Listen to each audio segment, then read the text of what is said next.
I'm gonna like finish this today, I swear.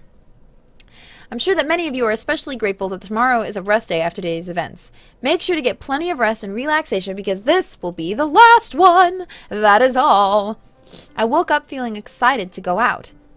I quickly got dressed before leaving my room. I see that you wish to go out today. Do you have any destination in mind? The mall. I really want to get some shopping done before the trip is over. Excuse me.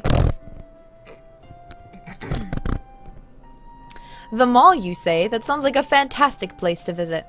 When did you... I was just taking a walk and couldn't help but overhear you. Okay.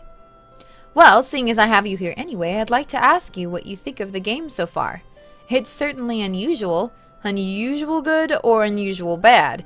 You already know that this is the last time I intend to hold this event, so I'd like some honest feedback. Don't worry about sparing my feelings. Unusual good. It's fun and unique, and I'm really glad to have the opportunity to be here. I got to do things I normally wouldn't, and see things I've never seen before. I met people that I never would have. So yeah, I'm really glad that I got to be a part of it.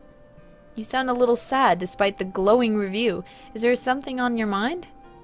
No, I guess I'm just missing home. Homesickness can be particularly harsh. Still, if you need someone to talk to, I'll be here. I'm sure you have other things to worry about than my moods. Perhaps, but it is my duty as host to ensure that all of my guests are as happy as is within my power to make them. You've done more than enough. Thank you for your kindness, but I really should leave you to get back to your work.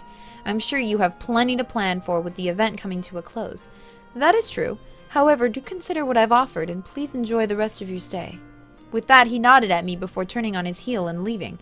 I turned back to the man that had been waiting there patiently the entire time. He had a look of shocked awe on his face. Right, so you were going to take me to the mall, right? Right away, Miss Dragon. He handed me my phone and waited until I'd put it away before continuing. Please follow me. He led me into one of the hidden passages, and after a ridiculous amount of twists and turns, we emerged at an underground parking bay. We got into a nondescript car, and he dropped me off in front of the mall, giving me instructions to phone him when I'm done. I spent a while just window shopping and mentally noting things that I or Mira would like. I was about to enter another store when a startlingly bright sweater caught my attention. Why are you wearing that again? Seriously, it's eye-searingly bright. It really is. Well, you did say that you'd look for the ball of sunshine and see how quick you found me. Damn, he's right. I did say that. So, what are you up for today? I would love to continue our rendezvous from last time we met. I even made sure to bring my pocket change with me just for that. Actually, I'm not that hungry. Really? Are you sick? Or maybe lovesick? I jerked my head up at his suggestion. What? Why would you even think that? So it's true? What? No! Pity, I was hoping you'd fallen in love with me. I'm not sure my retinas can handle looking at you long enough to fall in love. That's beautiful. Well, my offer to remove it still stands, although I'm still not wearing anything underneath. That's okay. Keep it on, if you insist. Too bad about you not being hungry, though. I wanted to celebrate our reunion with something of equal sentimental value. Having said that, he pulled his hand out from behind his back to reveal a packet bearing the logo of the famous bakery. Those are divine. Oh, and I even got the special edition cake that they make once a year in celebration of the coming Halloween. A once-a-year special? But seeing as you're not hungry, I guess I'll have to eat these all by my lonesome. Maybe I can go and get some myself later. It's such a shame, too. They sold out so quickly.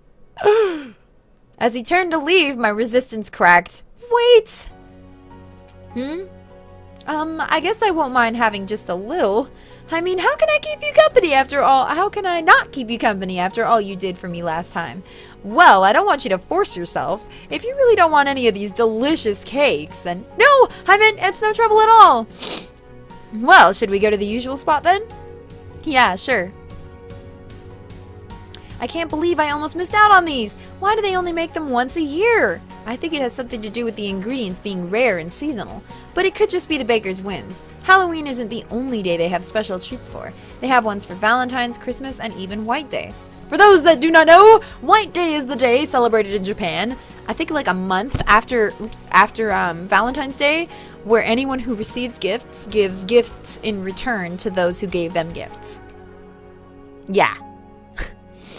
What? No, I'll never get to eat those. What's a White Day? Oh, it's a day At that moment, a particularly strong gust of wind blew, taking his hat with it.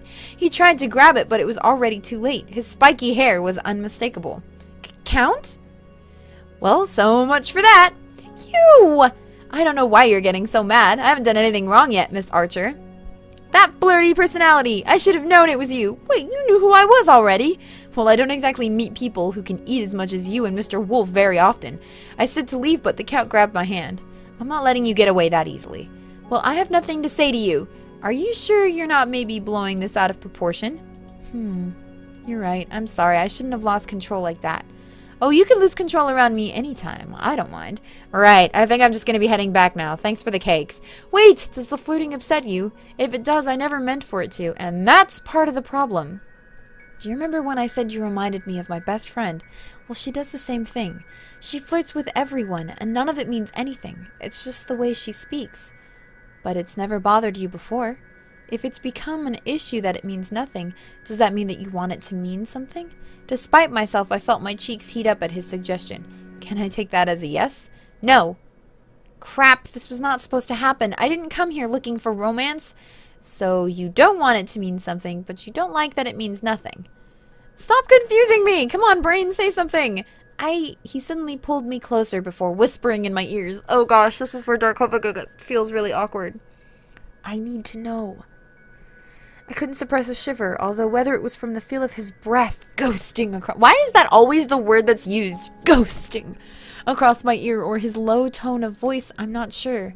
No, that's not fair! That sexy voice isn't fair at all! You're playing dirty. Am I? Don't think that you can seduce me like the others.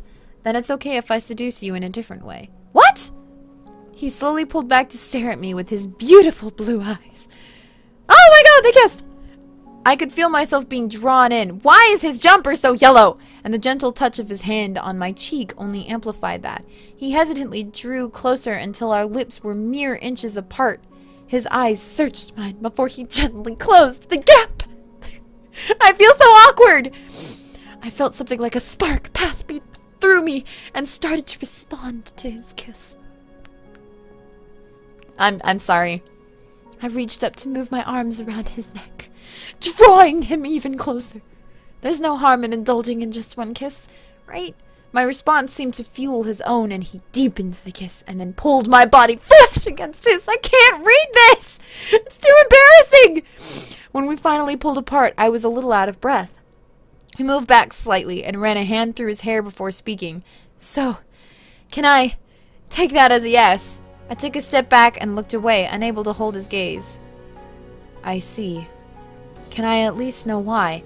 Because I'm not like you. This entire time was like a fairy tale, but all fairy tales must come to an end. I have a life to go back to, and so do you. I just don't think they'd ever mesh well together. Then what if I say I'll make it work? You can't. I can't. I'm sorry. I can't take that risk. We can still be friends? Friends? All right. There's obviously nothing I can do to change your mind. Thank you for understanding. He gave a short, stiff nod in acknowledgement. I think I'm gonna head back to the mansion. I'll see you tomorrow, right? Another curt nod. I took one last look at him standing there and left. This is where shit gets real. I woke up immediately and realized something was different. What the? The room looks so different. Is this even the same room? My costume is here at least. I just finished changing when Eric's announcement tone played. But everything is different. Now maybe we'll get some answers.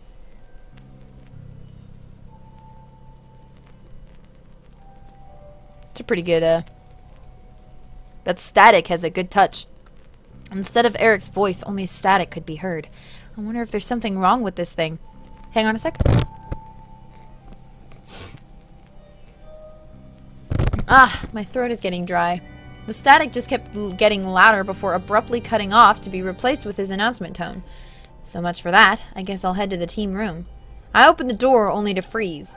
What the? It's all different out here too. What happened last night? I looked around to see if there was some sort of clue or servant around, but there was no one in sight. There's usually always someone around. If I just keep looking, I'm bound to run into someone. My mind made up, I took off down the corridor. I had just rounded a corner when I heard someone call out to me. Miss Archer. Yeah, I'm not going to give him the accent anymore. I looked around to see the Count on the other side of the corridor. Count? I take it that you woke up to an unusual room as well, then. Yeah. Any idea where we are? Oh, like you don't know. If I had to hazard a guess, I'd say somewhere in Eric's mansion. This must be one of those areas that was specifically made for this event. Have you seen any of the others? No, but they must be around here somewhere. It wouldn't really make sense to only move some of us. I really don't want to think about the fact that someone moved us in the middle of the night. And the lights flickered. Huh. Looks like someone forgot to pay the electricity bill. I smiled at his comment. Maybe they went over their budget? A few seconds later, the lights came back on. Guess not. I suppose we should get moving. You're probably right. The quicker we get this task done, the quicker you can get rid of me. Did you say something? No, nothing at all. Aw, this is sad! Okay, let's go. He waited until I bridged the gap between us so we could walk side by side.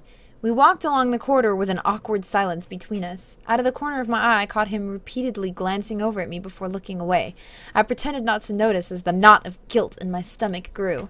A sudden clatter had us starting. What was that? Whatever it was, it came from that direction. We made our way to the source of the sound. Ah! We both froze in shock at the scene in front of us. Well, someone has strange taste in decor.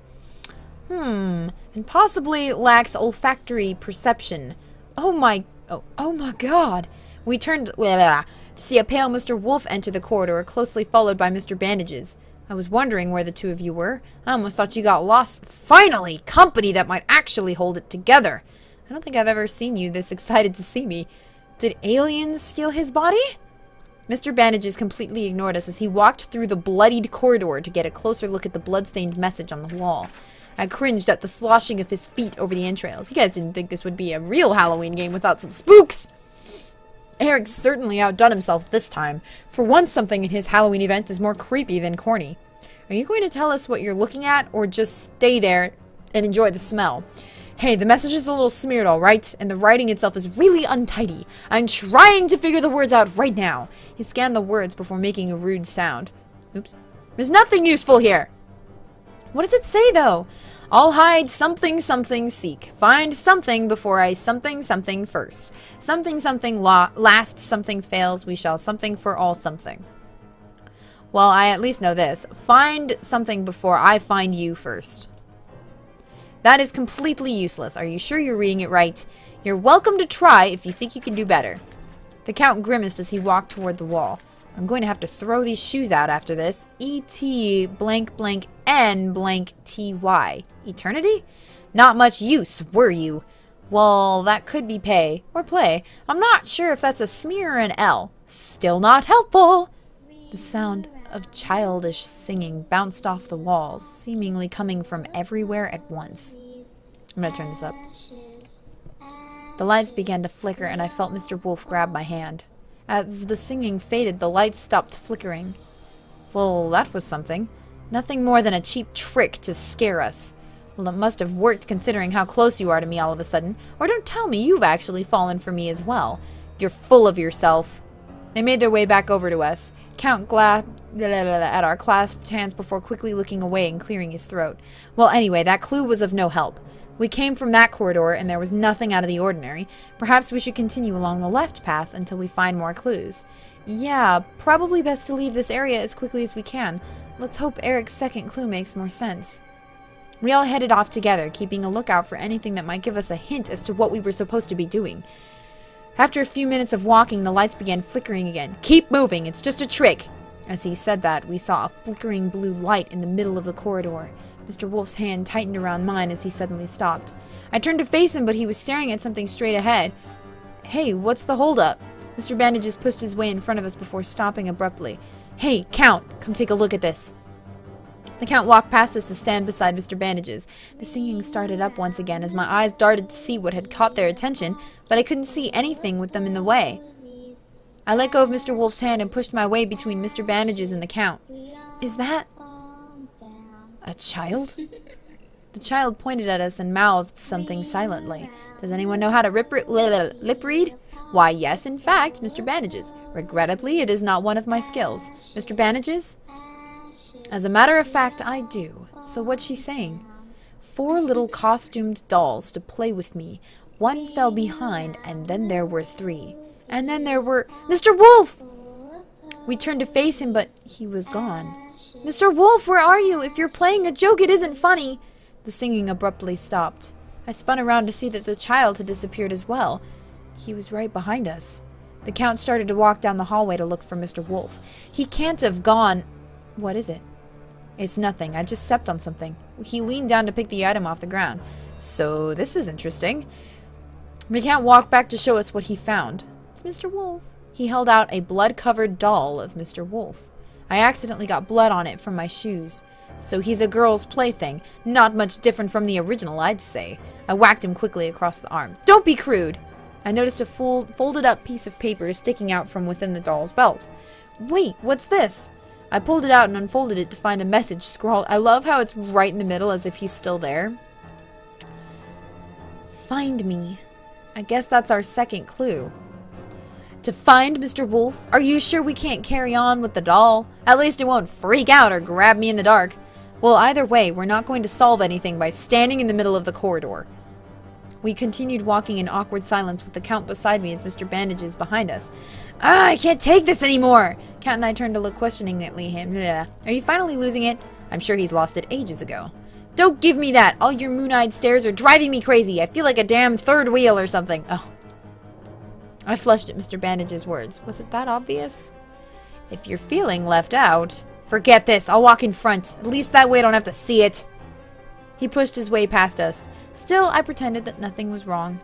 Let's go after him. If we lose sight of him, we may never find him again. From the front, we heard Mr. Bandage's voice ring out across the corridor.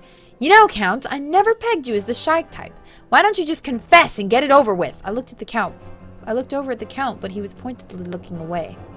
We kept walking until we came to a set of doors. We should probably check out whatever's behind this door. I'll go. I don't think I can handle another moment with you two. Seriously, just get it over with. He pushed the door open. Huh?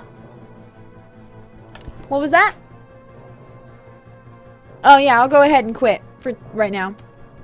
Alright guys, it is 10:47, so I'm going to go ahead and call it because I think my sister's going to bed.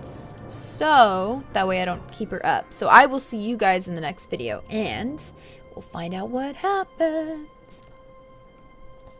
Bye!